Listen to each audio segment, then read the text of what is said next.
Well, let's kick off. Welcome, everyone, and thank you so much for coming to our Earth Month panel, Fashion's Breaking Point, Uniting for a Sustainable Future. We are here today for a very specific purpose, is to somehow condense this massive industry-wide trend of speaking about sustainability, but not achieving sustainable results.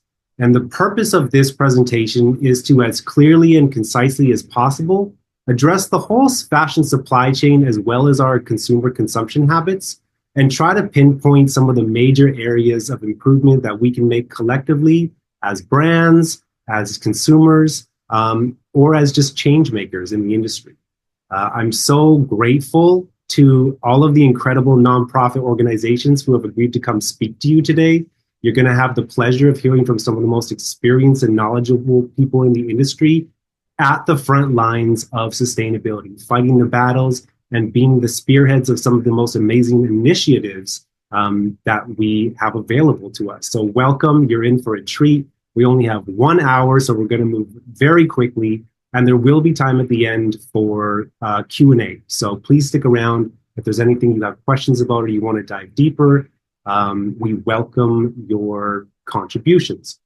I would like to take a quick moment to thank, number one, Fabric for hosting us in their Eco Fashion Week. Apparently it's been a big success so far, and we're very happy to be here with you.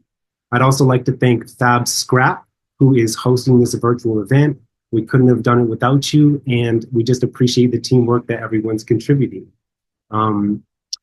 I also lastly want to thank Grapevine.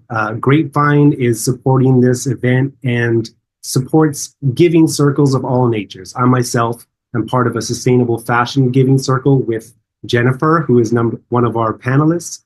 And basically it's a group of like-minded people that get together and contribute to nonprofits that they feel passionate about. Ours happens to be sustainable fashion, but Grapevine has groups for all different industries. So I recommend if you're an individual or even a group of friends, you can start your own Grapevine group in any industry you choose. So with that in mind, I would like to start to introduce our panelists. We have a fantastic lineup for you today. We're going to start all the way from soil regeneration, fiber growth. We're going to move into sustainable production of clothing itself and what we can do to make it more sustainable, both from the brand side as well as the consumer side. Then we're going to work our way into materials reuse and what we do with all the materials that are made, how we can improve our efforts in that space. And then we have a very special presentation by Jennifer at the end, who is not part of an actual nonprofit, but she has been doing some deep dive research into consumer consumption habits as it relates to fashion. And so the onus is really going to be back on us on how we ourselves can transform to support the transformation we want to see in the industry. So with that in mind, I would like to get to our first panelist, Rosalinda Cruz. She is COO of Seed to Shirt. She is a very seasoned leader in the fashion industry. She's worked with Eileen Fisher for 17 years. We found out moments ago, and she is going to enlighten us on soil regeneration, sustainable fiber production, and how we can support underserved communities in the farming community. So Rosalinda, the stage is yours.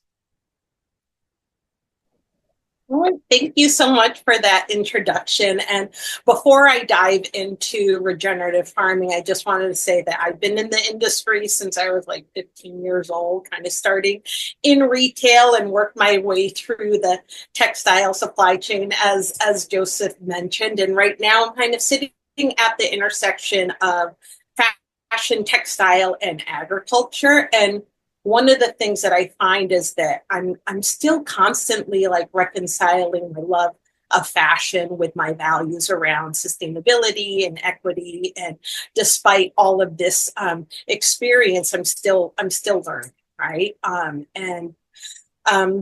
Sometimes, you know, I get things wrong on a personal level, right? And I think that it's important for us to think about sustainability, not just from a business perspective, but from, you know, a personal perspective, right? And so I'm always doing these like little gut checks to make sure that things are just sort of sitting right with me. So a little bit about Seed to Shirt. So we are a social enterprise. We provide vertically integrated cotton services while uplifting Black farming communities in the US and Africa. And we do this through our farmer enrichment programs. And what we do goes beyond regenerative farming, but we work within a verification system known as climate beneficial, which is farm traceable sourcing with restorative impacts. It's data driven transparency.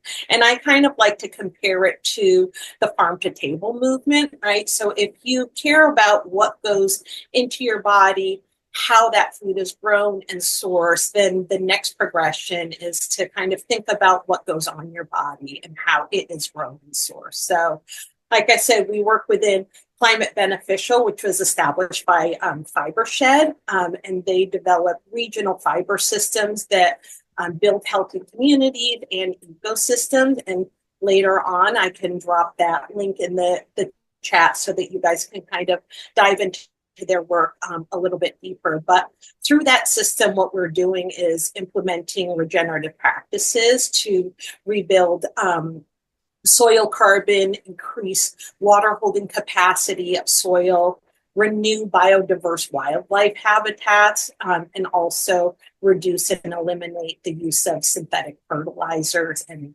herbicides. So for me, when I think about regenerative farming, it's not a one size fits all model.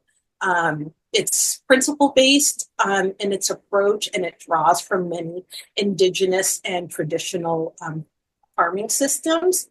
And indigenous farming practices are deeply place-based, and they are sustainable by design.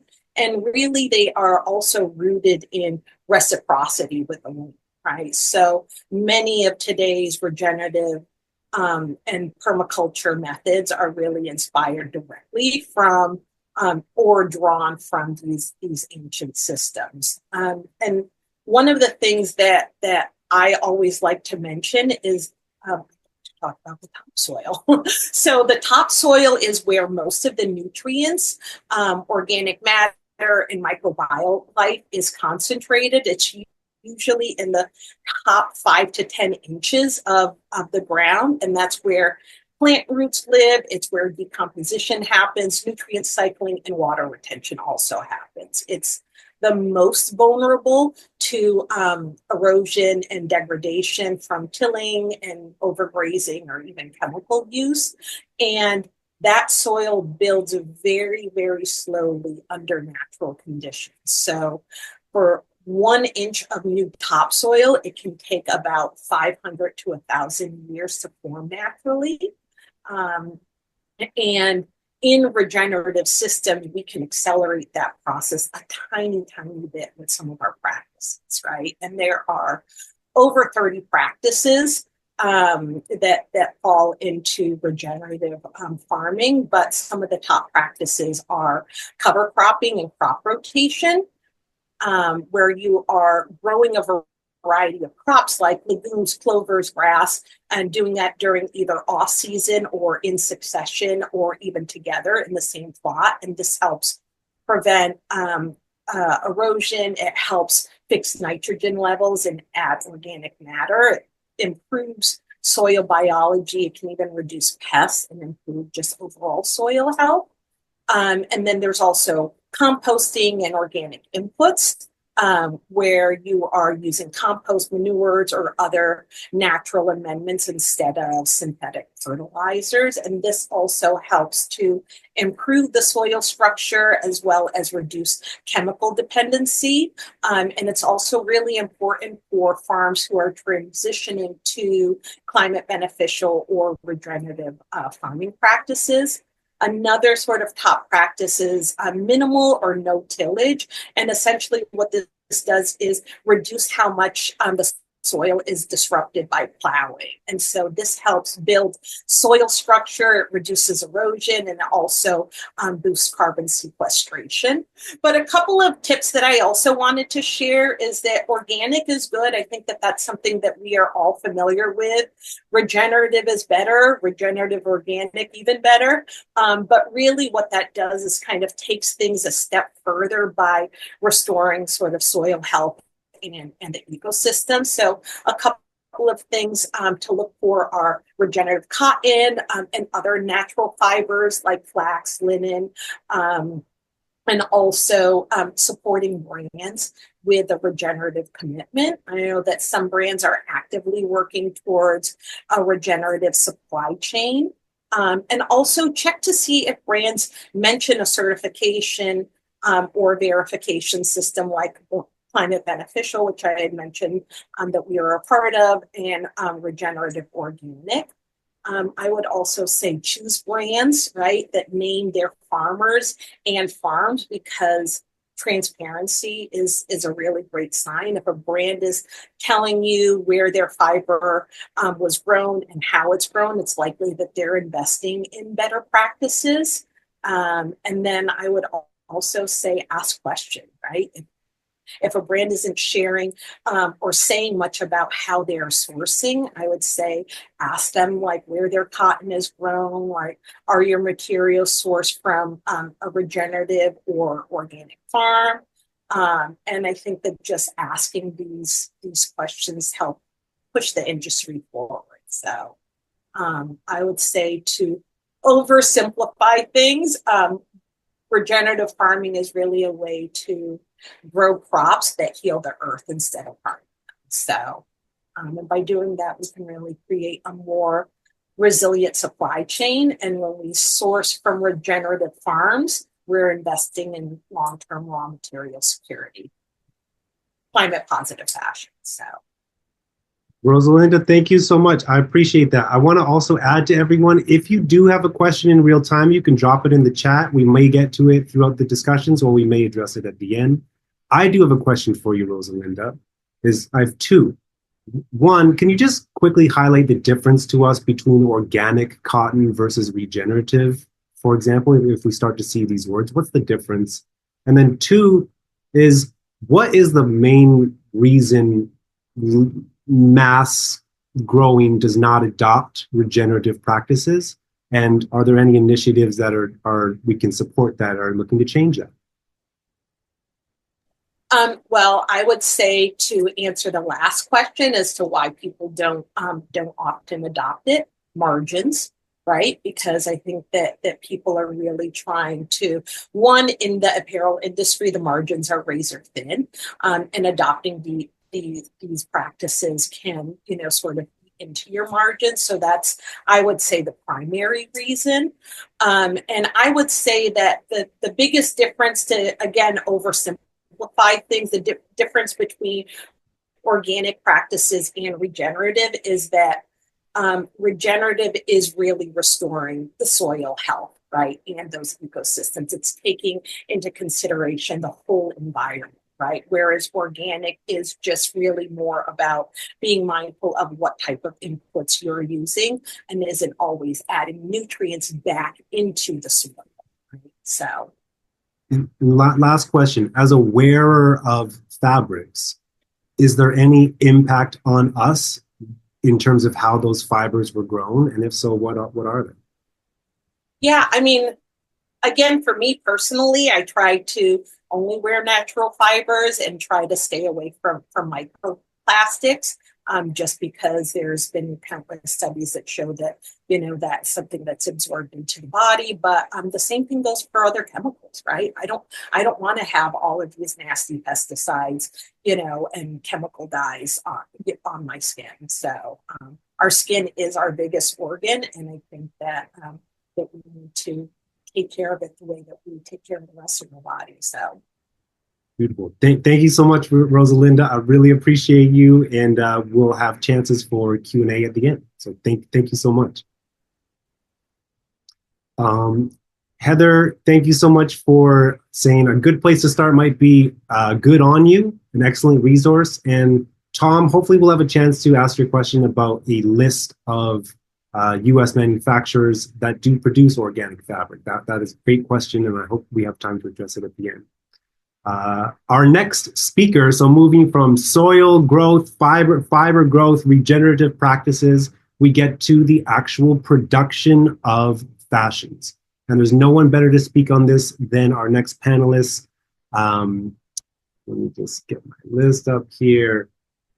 Sherry Berry from Fabric. Sherry is incredibly experienced. She's been working with, she had worked with Eileen, she had worked with the Brown Shoe Company, where she over 300 retail locations. She's been responsible for hundreds of millions of sales of clothing. She's seen production from the biggest brands in the world. She also has been working with her own brand and many small entrepreneurs to help them create more sustainable production methods. The challenges for big brands and small brands in sustainability are not always the same. So we're really looking forward to Sherry helping us understand the challenges and opportunities for both those production segments. So Sherry, the stage is yours. Thank you so much. Thank you to the panel and everybody who put this together so we could have this discussion. And I don't know if I'm the best person to talk about this, but I do have quite a bit of experience on the production end. And, you know, the supply chain, as Rosalinda was talking about, for fashion is so long and so complex, and it does start at the soil and goes all the way through the raw materials to make the yarn, how the yarn is woven into textiles, how the textiles get to the manufacturer, how the manufacturer is making those goods, and all through this, you know, who's moving it, how are they moving it, how many CO2 emissions are going into the air, is this labor being paid fairly? You know, how are those garments being sold and made and produced? I mean, I'll give you one example, and I think this is something we all have to consider. If there's somebody who stole a design, there was a brand who paid a lot of money to design that, to develop it, to market it, for it to become a very popular style. And if that's just knocked off and sold, somebody's really stolen the value of that to make a cheaper product as well. So I think there's a big piece in how things are made to the end. I'm going to try to focus on, because we really want to try to be proactive about what we can do today. And, you know, the world's changed in the last 30 days dramatically as well. So that kind of forces a shock where you have to pick up a mirror even more. But I think it just reinforces the things that we already thought we knew how to do. And from a production end, I think the biggest thing that brands, small or big, can do is figure out how to reduce waste. And the best way to do that is figure out how to, as close as possible, not produce it until you're sure it's going to sell. And what you are producing that you're sure is going to sell, because in the end, I think we've found out that, you know, the most sustainable product out there is one that's durable and you love to wear, so you're wearing it a lot.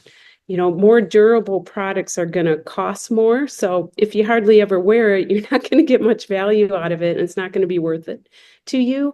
But if you buy something that lasts forever and is really durable and you wear it a lot, that value is going to come back, because your use per wear is going to go down and down and down every time you wear that thing that you love, especially if you're repairing it and everything else. So in the end, as producers, we need to make those products that are durable and people love, and we're sure when we produce them that we have a market to sell them in. And that probably sounds way easier than it is, but I think if you start with that kind of value and premise, and you are approaching it in a way where you want to be fair and responsible to people and planet, then you're going to be a lot further way along the road, which is what we do at Fabric. And I'll explain a little bit about what Fabric is, because it's a pretty unique resource. It's an acronym, and it stands for the Fashion and Business Resource Innovation Center. We call ourselves a fashion incubator, but it's much more than that. It's a business accelerator. It's an education facility. It's a consulting facility. It's a state-of-the-art on-demand manufacturing facility. We have a sourcing library here full of sustainable materials and trims and educational resources, including, what we do for Eco Fashion Week every single week. But it is an A to Z resource where new brands, big brands could use us. Anybody can use us. We're a 501c3 nonprofit community resource where you can take an idea for a soft sewn apparel product and walk it through design, development, manufacturing, and take it through a production and all of the resources around that to make sure that you're producing something that's durable, people love, and you're producing it to a market that you can sell to immediately. So you're not producing waste. And I don't want to go on too much more about that because I think you can probably ask some more specific questions around it. But we're thrilled to be able to provide this resource to our local community, but to the nation, and we have global customers as well. And we're just really thrilled that we can provide an education resource around the voice of reducing waste. Thank you so much, Sherry. You are so interesting because you really, having discussions with you has helped me understand the global supply issues. It's so much better. So I would love to dive into the big brands for now, because honestly, the biggest, what you helped me understand is the biggest waste in all of fashion is big brands producing 30% more than they can sell, essentially. Producing pieces, there's hundreds of millions of pieces that don't get sold. So if we want to make the global industry more sustainable, that is the number one thing that we have to cut down. And I would love for you to maybe help us identify what are the reasons that exists, and especially considering the current tariff situation and the beautiful paper you shared with me, Under the Banyan Tree. Yeah.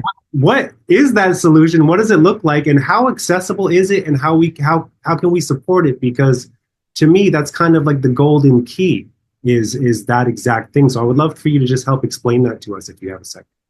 Yeah, if anybody's really interested in, a really well-researched and funded paper on how the fashion industry from a production standpoint can really produce less waste, and in doing that become much more sustainable, you should read John Thornbeck's Under the Banyan Tree. I mean, it is a really articulate, accurate, and the whole industry agrees with it, well thought out document on exactly what needs to be done. And I'm not going to go into all that detail, but if you want to look at that, I really suggest that you read it. My simplified version of it that makes all kinds of sense is, if you're a brand, you're negotiating with a factory the lowest unit price. And I call this old math. Try to get the lowest unit price so that you can sell it at the price you think you can sell the most volume at to be able to make your certain margin. And this getting it down to the lowest price is what's created the razor thin margins that Rosalinda just talked about, because the supplier is pushed down with price. So the only way that the supplier can meet that price is have all kinds of volume so that it generates enough revenue so that they can actually cover their costs. So the brands are purchasing these huge POs. And when you purchase a huge PO to get that unit price down, you have to be way out in your planning.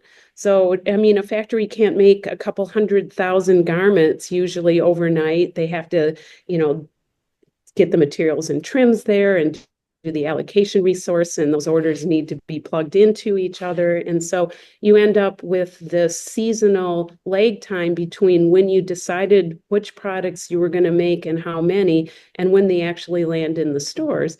And that time is probably on average 6 to 8 months. Well, in that 6 to 8 months in today's world, fashion trends have changed. tariffs came into effect. Who knows what's going on? And because you have such a long lead time that's on these huge POs, even the brightest and best people in the world working with the best programs can't get that bullseye 100% right. And the best people in the business, to your point, usually only get it about 70% right. So that huge PO that had 100,000 items, which actually is probably a small PO, they're only going to sell 70,000 of it because they're going to not guess the rest of the demand right. They're not going to have the right sizes, the colors, the right trend. And then, even though some of those units kind of go through a discount, and this probably adding to carbon emissions because maybe they moved from Nordstrom to Nordstrom Rack, and then from Nordstrom Rack to TJ Maxx, and then from TJ Maxx to who knows where, and then, probably eventually, unfortunately, in the landfill.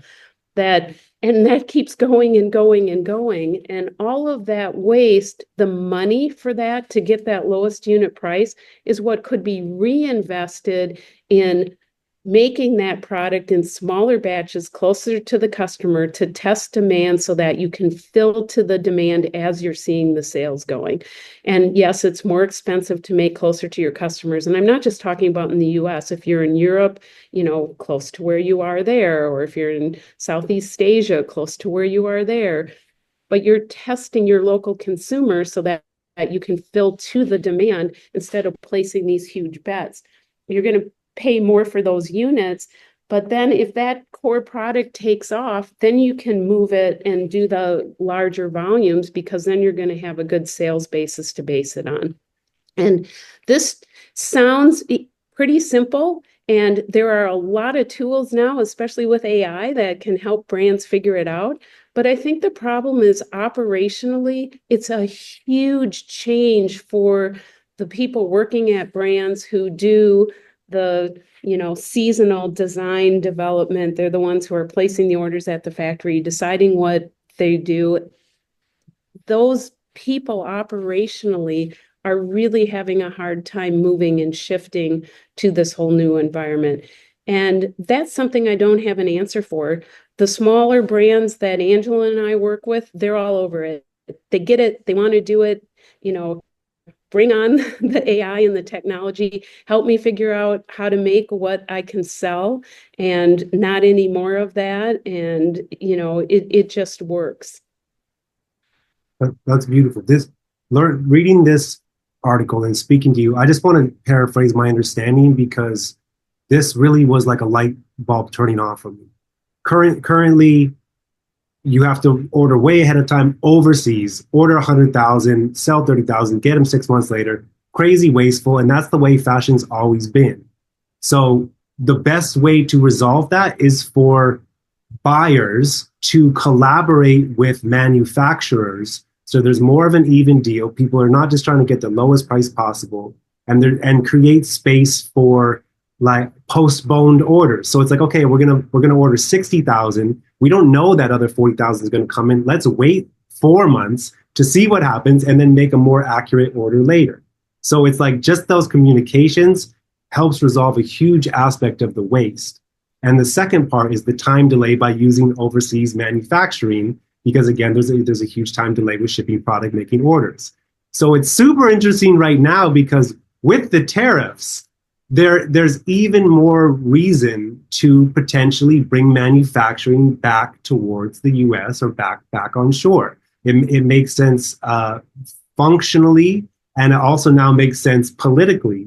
And if you want to support more onshore manufacturing opportunities that would really do a good job of resolving this, there's an initiative called the Fabric Act, I believe, right now, that you can go research, you can go support to. And what it talks about is bringing national resources to invest in onshore manufacturing, to create new solutions, and for America and its partners to potentially take a bigger role in manufacturing. And honestly, that seems to me, we're not going to get political, but like a very good opportunity to really resolve sustainability on a mass level. So Sherry, thank you so much for presenting. Go for I it. add one thing. I think Go you for it. brought in something really important and that's brands to treat suppliers as partners instead of just a manufacturer that they keep pressing for prices, because that's what creates a lot of the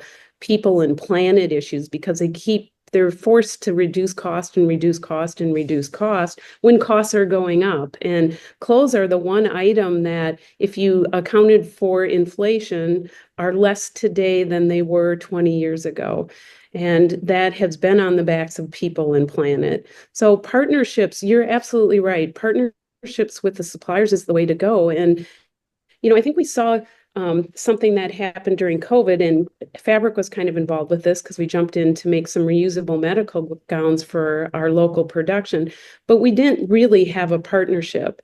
And I would encourage, because our phone's ringing off the hook, I'm sure most US manufacturers' phones are ringing off the hook right now, is that don't just take an order, build a partnership, secure your future as a manufacturer and secure the brand's ability to be able to convert to a more sustainable system where they're planning better for their orders and think about, exactly what was talked about is, put a few out there and then produce to demand, but build a partnership.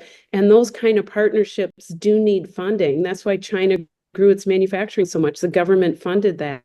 And, all of you can help support any funding possible so that we can build up the infrastructure we need for this to happen. And it's not just because of tariffs. This should have happened a long time ago. But I think maybe this will force some activity around that happening, because there's partnerships instead of just, the manufacturer and flavor of the day, which, if the tariffs go away, could go straight back. And then all the US manufacturers would be left with too much capacity and they'd have to absorb the cost and probably go out of business. Uniting for a sustainable future. It's all of us, and it needs to be the brands, governments, everyone needs to play a part. Thank you, Sherry. I really appreciate you. And I also want to add to both Angela and Sherry, there's some questions for Fabric in the chat. Feel free to respond to those throughout this session, just about resources and the name of the author of the thing. So just check the chat and feel free to respond right in there. And thank you, everyone, for your questions. So we've got sustainable fabric, clothing, production. We've made a bunch of stuff. What are we going to do with it? So let's introduce our next speaker, Rachel Cerruti from FabScrap. Rachel is the Director of Partnerships, Outreach, and Education. She is an award-winning leader with a global perspective, bringing her experience in the Peace Corps and sustainable finance to become a key player in circular fashion. Rachel, we cannot wait to hear what FabScrap has learned through all of their various initiatives, or how we can do better with the materials that are made and what kind of solutions we can support. So take the stage. Thank you. Yeah, this has been so interesting so far. So I want to thank everybody for having us and thank the audience for being here. It's great to see so many faces interested in this and all the things that are happening in this perspective before we really even see the clothes. So in keeping with that, as mentioned, I'm the community director here at FabScrap. Our mission is to eliminate pre-consumer textile waste. You might not know what pre-consumer textile waste is. I've been in sustainable fashion for quite, a minute now, and I didn't realize this was happening before I joined FabScrap. So I'm actually going to share my screen because I have a image to help understand. I'm kind of a visual person, so bear with me while I share my screen to kind of understand what it's going to be a little messy for a second, what pre-consumer textile waste is. So here's a picture of a green dress and a brown belt. And we're going to look at everything that's around this dress to understand what goes into a landfill before we even see the clothes, right? Pre-consumer, before you and I see the clothes. So up top, I see some different fabrics. In the middle on that corkboard, I see paper with sketches of what this dress could have been. On the side and the bottom right, I see different elastic bands that they wanted to try. On the bottom, that looks like maybe different thread, different kind of trim that could go along with it. On the left, there's different zipper, different embellishments. Maybe they wanted sequins on it. Maybe they wanted a different thread color. So once it's decided that this green dress is what they're going to use, what happens to everything else that goes into making this one material, this one product. Before fab scrap, it goes to landfill. So as you can see here at the bottom, 40%, it's estimated that 40% of all fibers are wasted before a product reaches a consumer. And that's what we're tackling here at Fab Scrap today. So that's what we're doing here at Fab Scrap. There is so much waste happening before you and I see the clothes. And what we do is that we believe if you're making the waste, you're paying for it. So we work with over 850 brands in New York City and Philadelphia area collecting their waste. So we're a service in that we collect what they deem as waste. They can deem as proprietary or for the public, and we distribute accordingly. But we kind of joke that we work in a landfill here. Given it's a beautiful landfill with textures and wovens and silks and sample garments, but it is essentially things that someone has thrown away. And so once we have those products, those materials, which are fabric and trim and full-on garments, we then have volunteers who sort through all this, because in that picture alone, there was the paper, there was fabric, there was metal from the zippers, there was stretchy elastic and the elastic band. And if we know anything about the blue bin and the green bin in our local recycling, these things can get recycled together. So when we're talking about eliminating pre-consumer textile waste, a lot of other things that are in textiles. Just look at, I like to use the clothes that we're wearing. This is a shirt right now. There's buttons. This is a metal, and there's fabric. So just thinking about your own clothes, how many things go into making that, and how you can reuse and recycle it. So Fab Scrap, like I mentioned, we have our volunteers who sort for reuse and recycling, and we receive about 6,000 to 8,000 pounds of textile waste a week. And so we try to redistribute that to our community. We are a nonprofit, so we do try to give away half and sell half. But like I mentioned in the beginning, we do believe if you're making the waste, you're paying for it. So we have these brands that work with us and who understand that if they're going to pay for trash and recycling, they might as well pay for textile recycling and do something better for the planet. What we recycle our textiles into is called shoddy, SHODDY. Maybe you're familiar with it. It's like a fluffy mass of kind of the smallest fiber we can get. And it's used for insulation, used for moving blankets. So it's really able to have a much longer lifespan, because really the goal is to have the longest lifespan possible. I think Sherry mentioned it, durability, and something you're going to wear, right? So something you're going to use, something's going to be around for a long time. And at this point, 60% of clothes today are made of polyester. Polyester takes anywhere from 50 to 200 years to break down, and it actually doesn't fully break down, right? Microplastics were mentioned earlier, so they're actually on this planet for a long, long time. I'm gonna do the same thing as Sherry did, is kind of like back off and let some questions happen. But yeah, our mission again is to eliminate pre-consumer textile waste, and there's a lot of waste happening before you and I as consumers even see the product. Thank you so much, Rachel. If anyone has any questions, feel free to drop them. I have a question. So you work with brands. So like, what kind of solutions have you been working on, and how can brands and or consumers be more mindful in this space? How can we cut down waste? How can we improve usability of all of the miscellaneous pieces involved in the process? So just help us understand, like, what is the direction your guys' focus is on, and what is the light at the end of the tunnel in this space, if you will? Yeah, that's great. It's because this is happening before the consumer, there is not much consumers can do other than, and the most important part, advocate. Legislation is going to push these brands to do anything sustainable. They're all thinking about their bottom line. Well, no, regardless of whatever they just said for Earth Day, right? They're thinking about their bottom line. And so to create legislation, we mentioned the Fabric Act here in New York. We have what's called the Fashion Act, and it's currently going to the the Assembly. It just changed. Either way, what it's saying is if you're doing more than $100,000 in revenue in New York, whether it's a shop on Fifth Avenue or it's a manufacturing facility upstate, you have to disclose your supply chains and your impact. Now, if anybody here works in supply chains and working with producers, we know that that is a plate of spaghetti, right?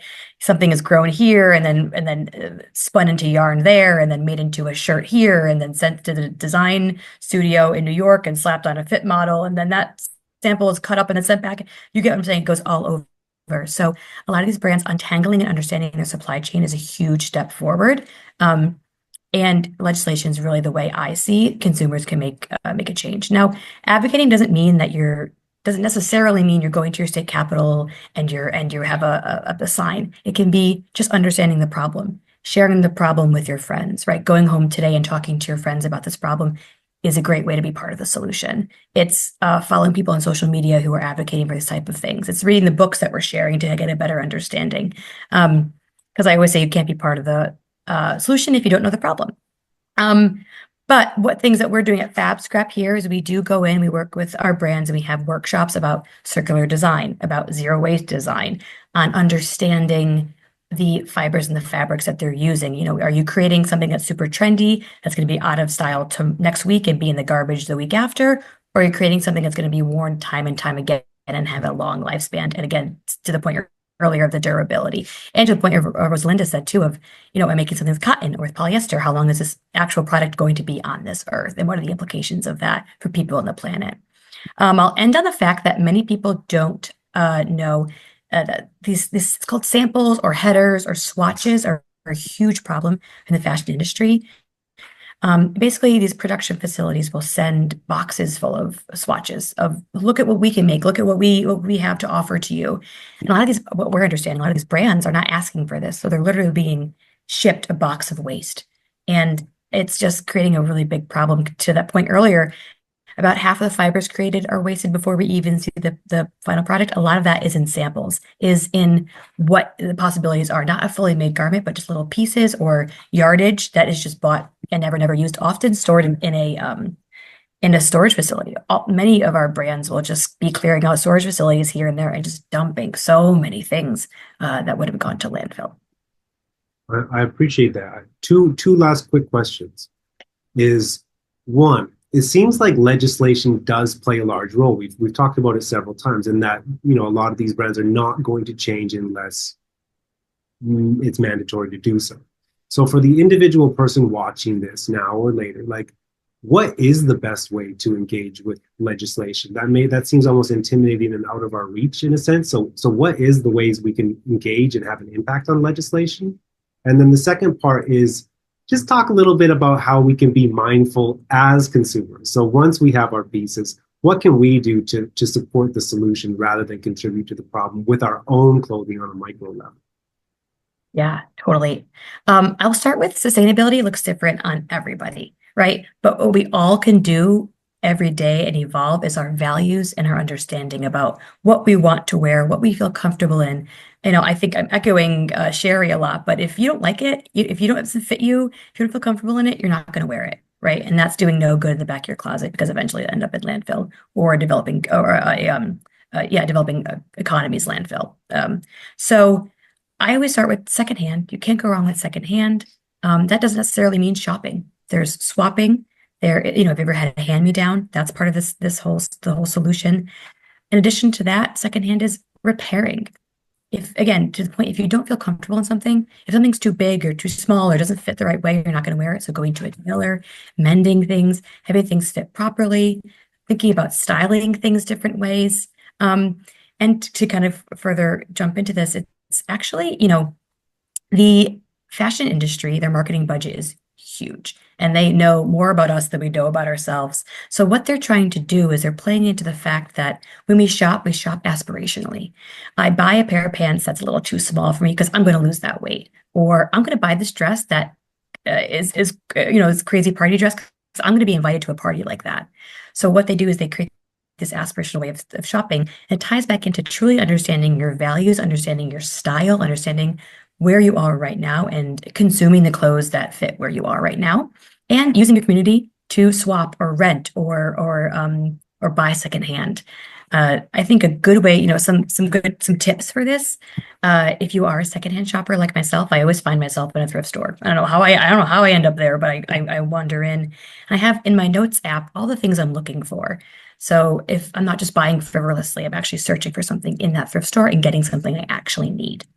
Another tip too is really looking at your closet, not just opening the doors and looking at it or opening the drawers. It's actually, on an annual, sometimes biannual basis, I pull out everything in my closet, I put it on my bed, and I'm looking at what do I have? What are some colors I'm buying? What are some fabrics that I like? You know, similar to what Rosalinda said, I recently got rid of polyesters, or I'm weaning off polyesters. So, maybe I shouldn't really look at polyesters anymore.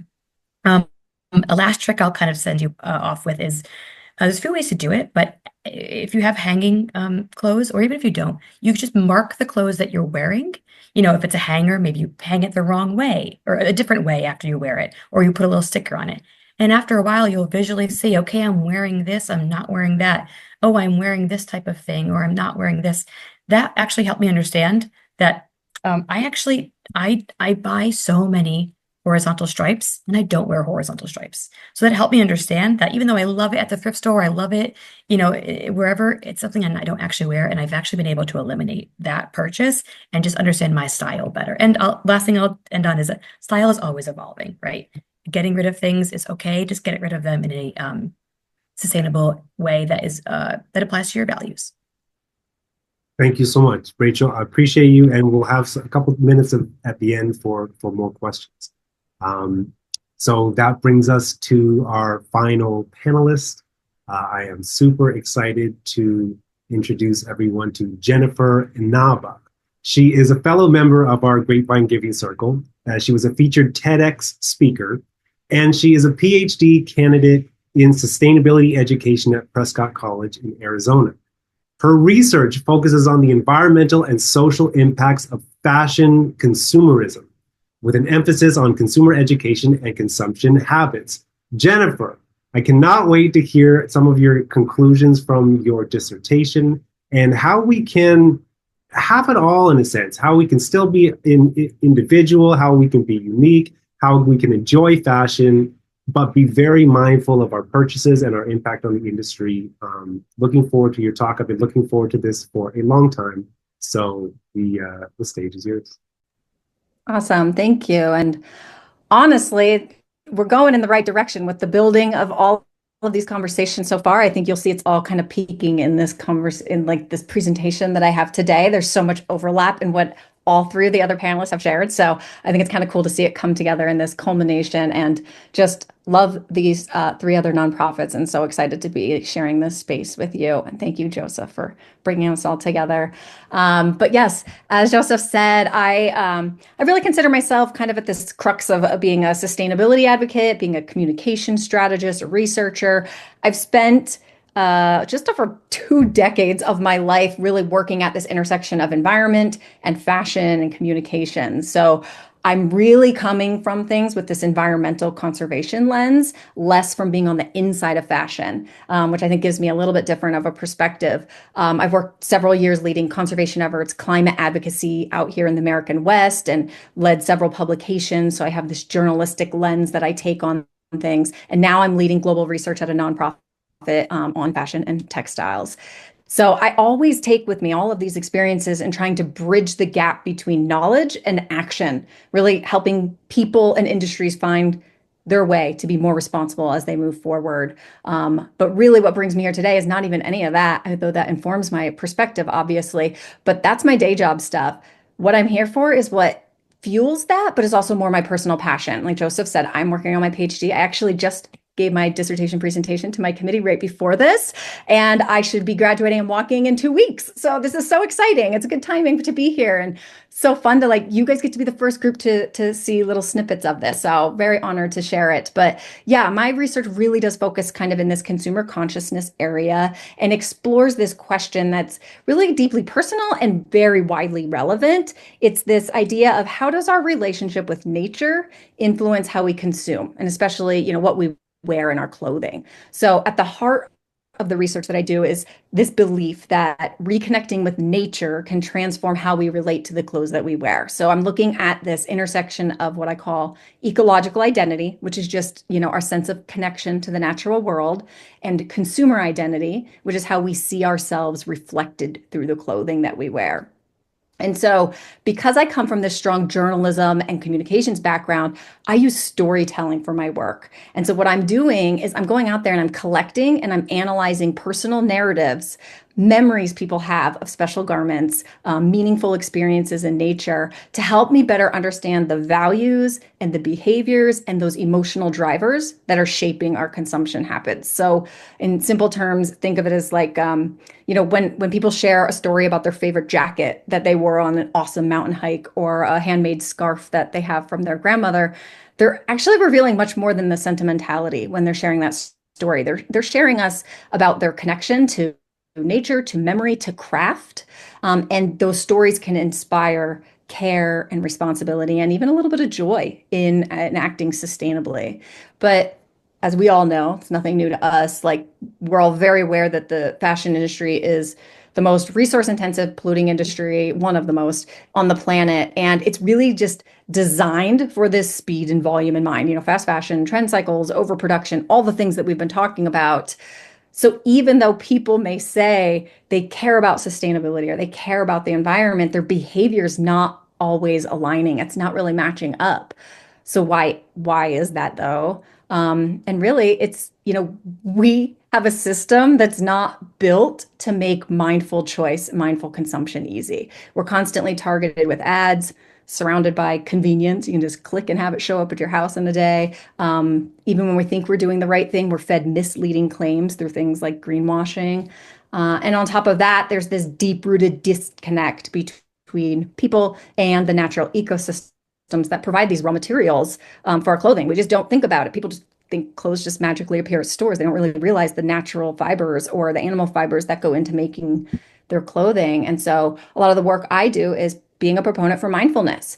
This is where it can become really powerful, not just in the sense of personal wellness that we all think of when we think of mindfulness, which is great and highly suggested and advised if it's something you're into, but really as a daily tool to disrupt our overconsumption and spark meaningful consumer conscious change. So today, I wanted to leave you with 5 simple, very simple, mostly free, all free really, research-backed kind of mindfulness moments that I've uncovered in my research over the last several years that you could start using right now. And some of these will overlap with some of the things you've already heard, give you a little bit more perspective, hopefully ground it a little bit more into that kind of nature connection for you. And really, these are just small shifts that you can do today, but they will build up to a powerful ripple effect, not just for you personally, but kind of as that way we collectively help to shape this fashion system that we're all part of. I mean, everyone on this call today is part of it. We're all consuming and wearing clothing in some capacity, unless you do live in some, I don't know, nudist colony or something, which I want to learn about if you do. Please keep your camera off for now. Now, safe space, Joseph. Okay, right, so turn it on. Turn it on. Shoulders up, it's fine. So the first thing, and this kind of builds off what Rachel was just saying, is reconnect with your closet. Take 10 minutes. Go through your wardrobe and pull out the pieces that are most worn or your most loved pieces, and really study that piece and ask yourself, why do I love this? Is it the fabric? Is it the fit? Is it the memories attached to it? Because here's the thing, when we fall in love with what we already own, what we bring into our life, we take better care of it, right? We mend it, we'll repair it, we'll give it life beyond the trend. And as we all hear, I'm sure you've all heard it 100 million times, the most sustainable garment is the one that's already in your closet. So take that minute, find the things you love, and then think of why, so that you can always remember, like, what is that emotional connection?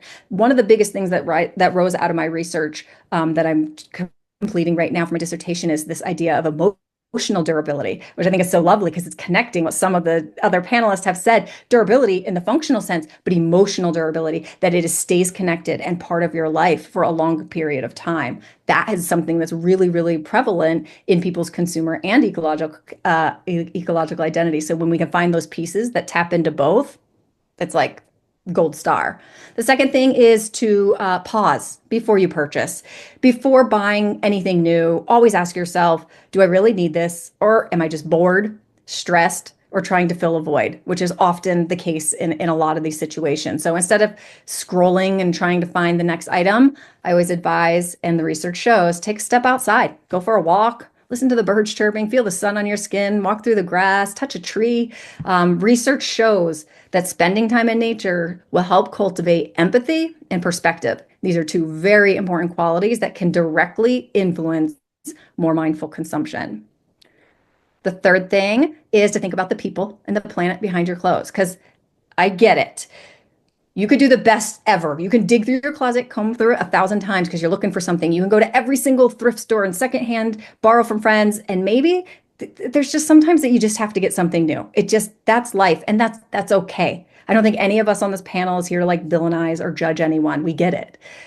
But what I ask or encourage you to do is just next time you're shopping, just look at the label.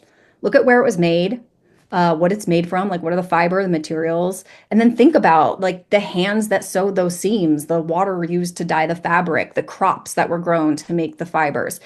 This human and ecological connection turns a purchase into a moment of awareness. So it's inviting gratitude and responsibility. And when you put value into a piece and you take ownership of caring for it, then it becomes part of your life. It's not just like this product anymore. It becomes part of who you are in your life. The fourth thing, I don't have to add on too much because we covered a lot of legislation, but this is more in like reimagining yourself as a citizen and not just a consumer, because it can feel really like you can feel really powerless in the face of such a big industry. I'm just one person. Like, what does that matter? But your voice really does matter. And feel comfortable and confident to ask brands questions if it's not readily available. Like, ask where their materials are from. Support companies that do practice transparency. And then, yes, advocate for better policies, whatever that looks like for you. If you really are advocate of human rights, then support living wages for garment makers. If you're into circularity and textile waste, then support extended producer responsibility laws. It can be quick, free, simple as signing an online petition. Could be calling your local representative, and they usually give you scripts for that, and you can just read it and make your voice heard. Because I think a lot of times when people think of mindfulness, they think of it as a very individual thing, but mindfulness is not just about the self. It's about acting with intention in community and society. So the final thing, which is probably my favorite, no, they're all my favorite. It's like picking your favorite child. It's not possible. Share your garment stories. I would love to see these. Whether it's just with your friends or family on social media, talk about the pieces that really matter a lot to you, like the jacket you wore on a life-saving trip, or the handmade bag that you got from your best friend, a shirt that you mended 3 times because you love it that much. Because when we normalize this emotional connection that we're building to clothing, we're shifting that cultural narrative. We're moving from this idea of disposable products to cherished garments that become part of our lives. And so these stories will remind others and ourselves that fashion can be a force for connection and not just consumption. So really, all of that to say that I hope you walk away today from like at least the words that I'm babbling at you, that sustainability isn't just about what we buy. It's about how we connect to our clothes, to the people who made them, to the nature, animals that provide the raw materials, and to each other. So think of every garment as a chance to practice mindfulness, every purchase a chance to pause, and every story as a seed for change. And I think that if we all kind of take that perspective and just slow down just a bit, we can kind of tackle this and start to marry this ecological side of us and our consumer side so that we can do better for people and planet. So thank you for everyone listening to me and for everything that you're all doing already to kind of walk more gently on this earth together. Beautiful, Jennifer. Thank you so much. That was amazing. One of the things that I loved about it was like the cyclical nature of anything, whether positive or negative. So it's like we struggle to make good decisions for ourselves. And when we do that, we kind of wipe out nature. But we actually needed that nature to be grounded to make better decisions. So it's either we're in this downward cycle of making bad decisions, then having less opportunity to improve, versus if we nurture our nature, then it will just help us to make more conscious decisions as well. So it's really like, that's what this is all about, is we want to get the ball rolling in the right direction because it builds on itself. And right now we're kind of historically been building on ourselves in the wrong direction. So just thank you so much for all that clarity. I appreciate it. Mm-hmm. Okay, so let's move in. We've got a few minutes left. I know we're right at time, so if anyone needs to go now, that is totally okay. But if anyone does have any questions, feel free to unmute yourself and ask, or leave it in the chat, and we would love to help provide you with some clarity.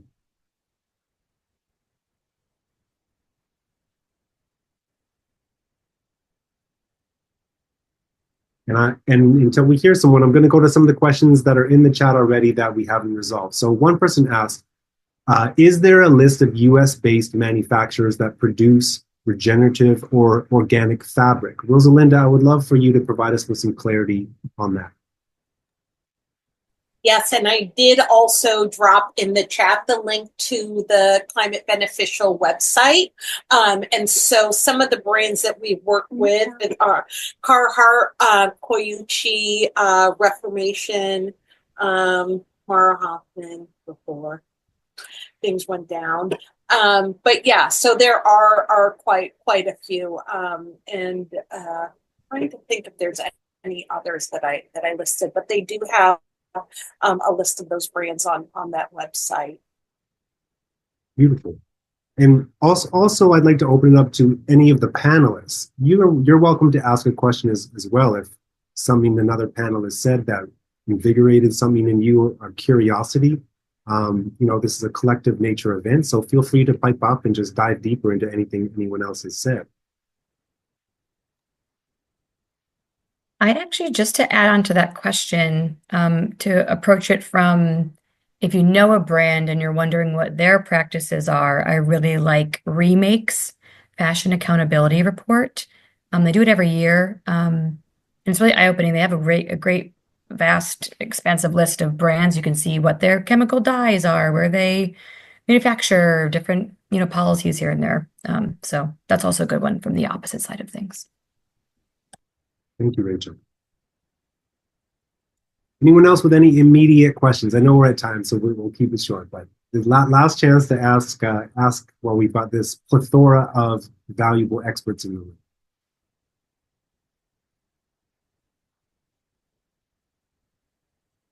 room. Thank you guys so much for your for your comments. That's pretty amazing. Okay, from Megan. I'm actively looking to pivot my career to a more sustainable focused direction. Is there any advice to expand in this area? That's open to any panelist. I know it's kind of a general thing, but feel free to provide Megan with some insight.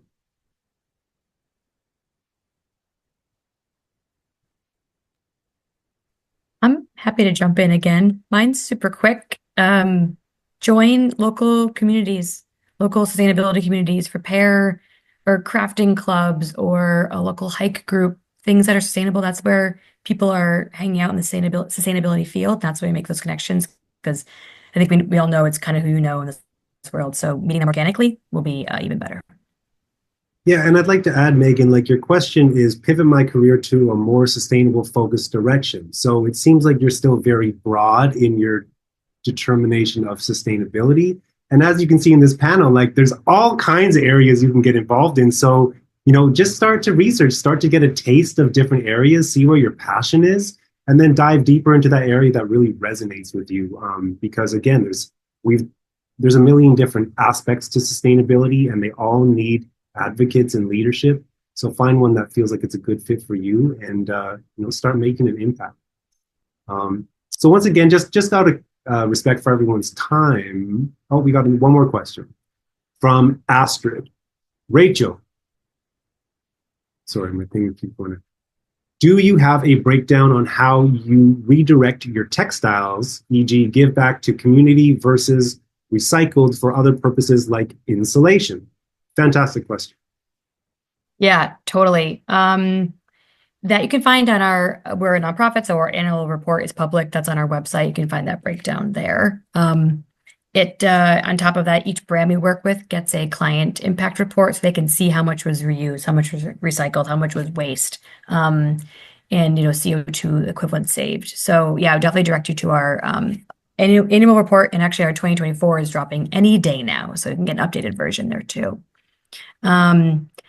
But to answer like where it goes when it's recycled, like I said, yeah, it's I even know it goes in the automotive industry too. So in a car door, in between the metal and the like pleather or leather, to insulate and to provide cushioning.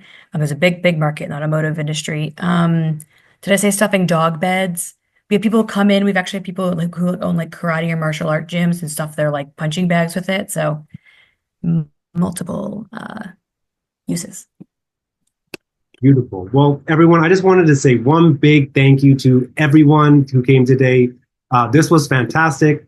All of these QR codes are direct links to be able to donate and support the organizations that presented today.